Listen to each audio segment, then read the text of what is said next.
Thyroid problem வராமல் தடுக்கிறதுக்கான முக்கியமான 3 tips. ஹெல்தியான தைராய்டை மெயின்டைன் பண்ணுறதுக்கு நம்ம பின்பற்ற வேண்டிய முக்கியமான டிப்ஸ் என்ன அப்படிங்கிறது தான் பார்க்க போகிறோம். பெரும்பாலான தைராய்டு குறைபாடுகளை ப்ரிவென்ட் பண்ண முடியாத போதும் சில உணவு பழக்க வழக்கங்களின் மூலமாக தைராய்டை சரியாக ஒர்க் பண்ண வைக்க முடியும். அது என்னங்கிறத தான் இந்த வீடியோவில் நம்ம பார்க்க போகிறோம்.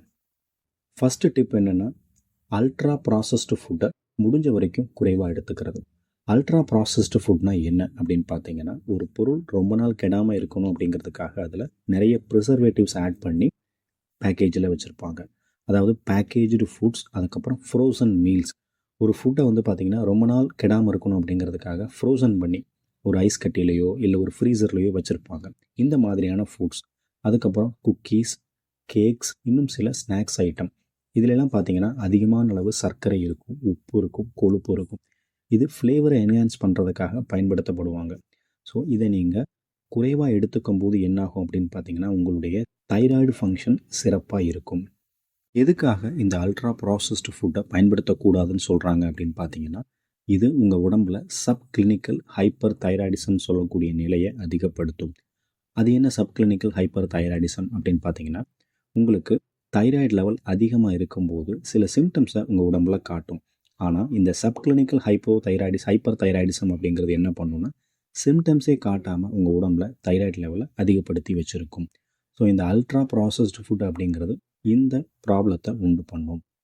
ரெண்டாவது டிப், போதுமான அளவு அயன் கண்டென்ட் அதிகமாக எடுத்துக்கிறது. உங்களுக்கு இரும்புச்சத்து பற்றாக்குறை ஏற்படும் போது ஹைப்போ தைராய்டிசம் ஏற்படுறதுக்கான வாய்ப்பு அதிகமாக இருக்கும்.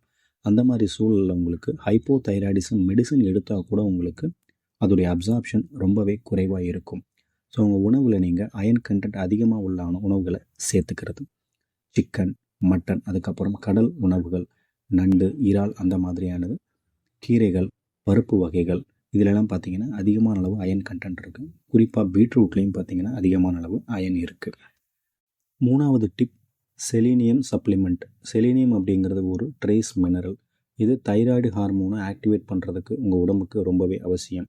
ஸ்டடி சொல்லக்கூடிய விஷயம் என்னென்னா, ரொம்ப லோ லெவல் செலினியம் இருக்கிறது உங்களுடைய chronic autoimmune thyroiditis, Graves disease, goitre மாதிரியான பிரச்சனைகளை அதிகப்படுத்தும். உங்களுடைய உணவுகளில் நீங்கள் செலினியம் எடுத்துக்கிறதுக்கு என்ன பண்ணலாம் அப்படின்னு பார்த்தீங்கன்னா, மீட், அதுக்கப்புறம் சீ ஃபுட், முழுமையான தானியங்கள் எடுக்கும்போது செலினியம் லெவல் ஆட்டோமேட்டிக்காக இன்க்ரீஸ் ஆகும். மேலே சொன்ன 3 டிப் உங்களுடைய தைராய்டு லெவலை சரியாக இயங்க வைக்கிறதுக்கு உதவிகரமாக இருந்திருக்கும் அப்படின்னு நினைக்கிறேன். இந்த வீடியோ உங்களுக்கு பிடிச்சிருந்தால் லைக் பண்ணுங்கள், ஷேர் பண்ணுங்கள், சப்ஸ்கிரைப் பண்ணுங்கள். தேங்க்யூ.